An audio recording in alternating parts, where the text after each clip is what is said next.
Kentucky Wildcats take 2 of 3 from the Texas A&M Aggies. We had some theatrics, Harrison, in Game 3 with the whole curfew thing. Kentucky had to get on the road. A new inning could not be started after 4:30 local time. Kentucky. Yours truly explained it pretty well. Yeah, Kentucky looked like they're obviously stalling a little bit. They're doing a mound visit. They're looking down at the pitch stuff, whatever. And we had Michael Earley and Nick Mingione going at it. That sort of just took away the attention, though, from the fact, Harrison, that Kentucky goes into Bluebell, takes 2 of 3. And Harrison, I said what I said on Thursday. Well, I'm back because Texas A&M is cooked. They are officially done. Like this 2025 season for Texas A&M is over. It's over.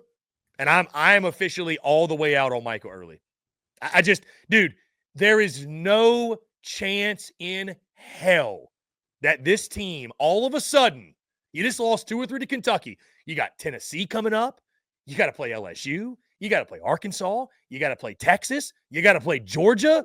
There is no shot in hell this team is just all of a sudden, out of thin air, going to get it going. And listen, obviously, I shouldn't have to say this, but I will.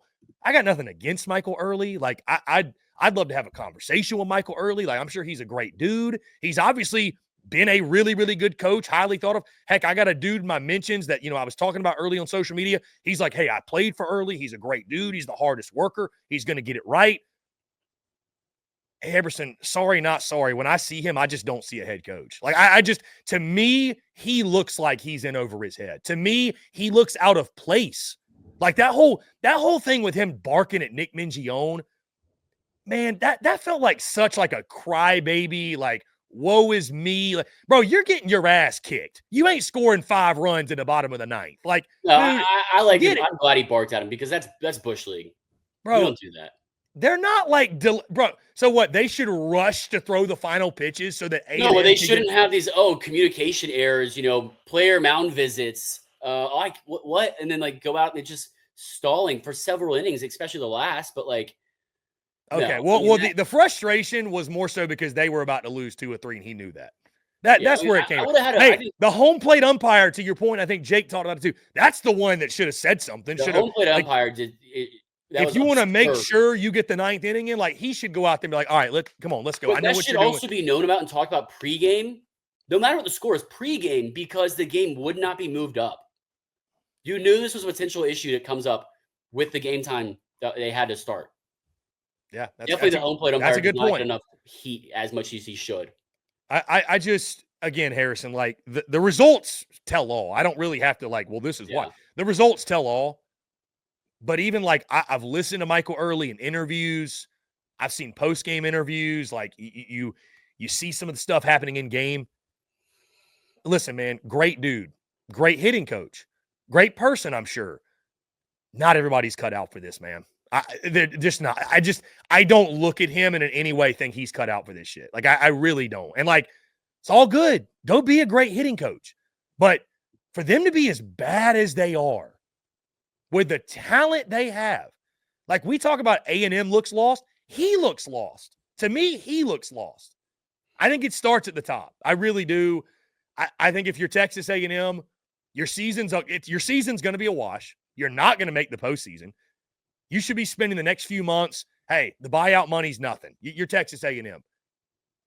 You messed up last year. You fucked up. You didn't get the right guy. Go out and go get a dude this time.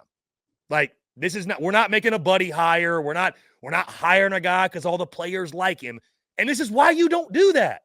This is exactly why you don't do that. I mean, South Carolina wanted Monty Taylor. Proof's in the pudding. The players at South Carolina wanted Monty Taylor, and they didn't get him. Well, Monty Lee, yes. Or Monty Lee, not Monty Taylor. And they shouldn't have. Like, dude, like, this is why you don't let the inmates run the asylum. Like, go out and get a dude who has won at a high level. You don't replace. You can hate him, scumbag, whatever. I was highly critical of Jim Schlossnagle when he left, especially how he did it. 100%. But he's one of the best coaches in college baseball, and you replaced him with a guy who had never coached a game. And what was the validation? Well, all the players love him, and he's an Aggie. Like, there was nothing to fall back on. And, like, we're seeing why that was such a bad idea. So, Harrison, I may end up being wrong, and Listen, I'd love nothing more. A&M get to Omaha. I'd love it. And if you get there, we'll all celebrate it, obviously. But you got to show me I'm out on Michael Earley. I'm out on A&M.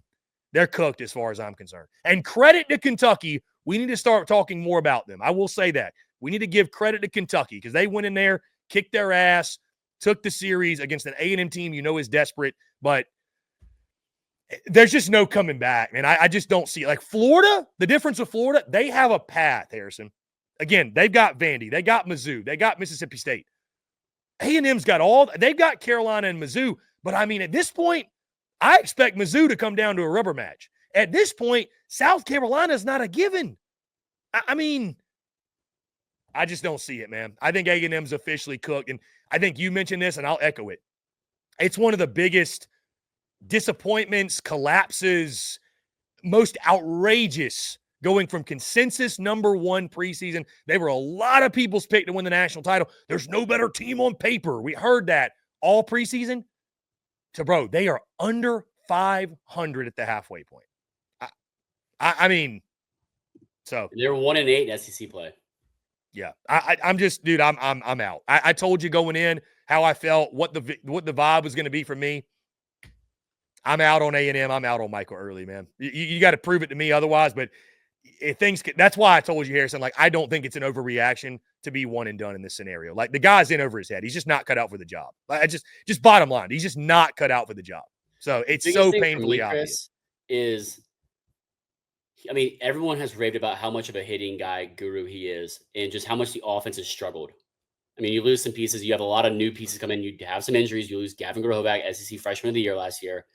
But just as a whole, I think the offense is just fallen off a cliff. And then this weekend, Kentucky is a bottom third offensive production team. That's not even disrespect. It's just statistics. Right. They're batting 290, which as a team, you think that's high, close to 300, but it's 12th in the SEC. You got 29 home runs, 53 doubles, 200 RBIs. That's 200 RBIs is pretty solid. But bottom of the league in power, like they're not. Yeah. All 3 of A&M's starters gave up 7 runs. Ryan Prager. 3 innings, 8 hits, 7 earned, 3 Ks. He wasn't walking any guys, just they were hitting them. And Justin Lamkin, 5 innings, 7 earned. Then Miles Patton, 4 innings, 7 earned. Just Kentucky just singled and doubled them to death. It felt like. Harrison, we thought they are the top 2 in stolen bases, top 2 probably in clean defense, top 2 in singles and doubles, in sack bunts. Harrison, we thought the one thing with A&M you could depend on is like, man, they got that weekend rotation. Dude, but here's the thing. Been saving them. But here's the thing. What did we say last week? At some point, your pitching staff's going to break. It's the same thing with Vanderbilt, Chris. Right. It just at some point, they're going to break. Like, this may sound silly to some. You're going to break their spirit, if nothing else. They're just like, my God, dude, we know we just have to be perfect. We have to nitpick, and then we're going to get behind in counts, and then we got to groove fastballs or throw those get me overs, and SEC hitters are going to punch it. I don't care if they're Kentucky or where they're at. So, dude, if the pitching staff, Harrison, if this is what we're going to get, it may not be this bad, right? Like, I'd expect a guy like Ryan Prager to bounce back, but like, dude, they may not win an SEC series. I mean, because the hitting looks dead to me. I mean. That side of it looks dead to me. Like if they're getting this out of the pitching staff,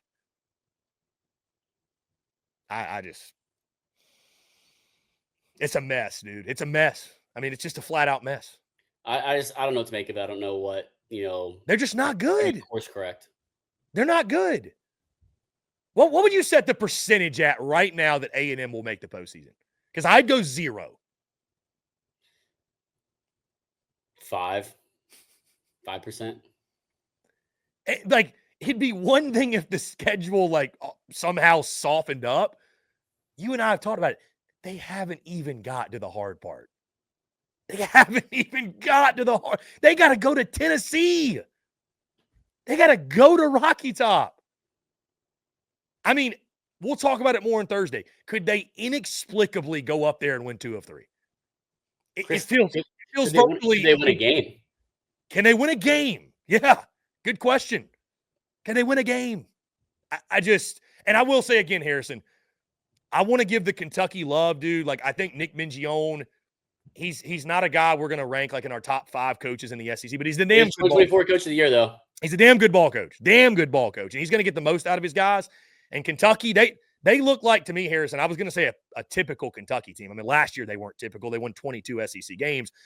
But outside of that, they look like a typical Kentucky team from the standpoint, very, very pesky. Like you're not going to be excited to play Kentucky, right? Like they're going to do things that annoy you. They're going to put pressure on you. Like that's what Kentucky's going to be. I think Kentucky's going to be I think Kentucky has a far better chance of making the postseason than Texas A&M. Far better. Yeah. To talk about the umpire, I found his name, Eddie Harrison. I'm still blaming him. Eddie Newsome, excuse me. Still blaming him for how he handled the whole time thing at the end of Game 3. But, I mean, I agree. I think Kentucky does have a much better chance, obviously, to make the postseason. But I think they have a better chance of winning a regional than A&M has of going to the postseason.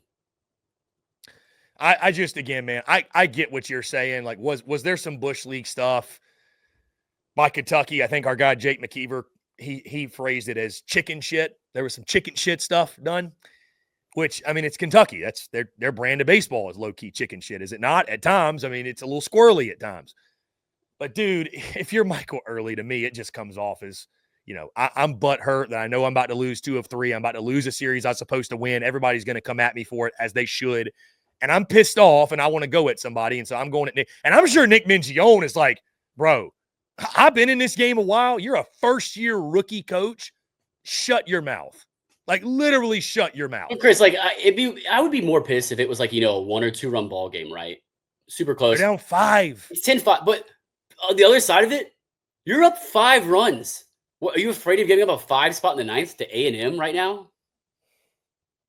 My question to you is this, Harrison. Did they do anything illegal? No, just unwritten rules of baseball. Well, Chris, hey, Harrison, unwritten rules of baseball call for you to peg a guy after he pimps a homer. So 100%. Where are the unwritten rules of baseball? Britton Austin should have got up and beamed. Yeah, but I mean, we're going to talk about game times and curfews. Is a 5:30 Eastern curfew for travel. It's not like they're going from Cal to Duke. They're not going from Boston College to Miami. I mean, it's ridiculous. I mean, we talked about it earlier. LSU Mississippi State started at 10:30. Yeah, why wouldn't I will say, why wouldn't you just start the game earlier? I mean, like, why is that an hour earlier, half an hour earlier? Anything. It was one of these slowest games I watched too. It took an hour and a half to get through, I think, an inning and a half. Start the game half an hour early, you don't have the problem. Yeah, well, the bottom line is this. Things are a mess in College Station, and I think things are going to go from bad to worse. I really do. I don't see them getting any better. There's no relief upcoming. You got South Carolina, Mizzou. Maybe you can win both of those series, and that'll.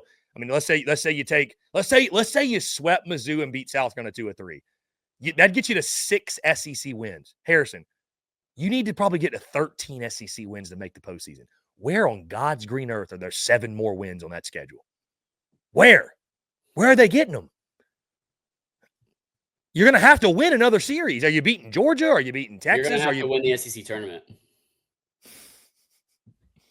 It's just it's unreal. It's beyond comprehension the season they've had. It really is. We've harped on it long enough. Yeah, we have.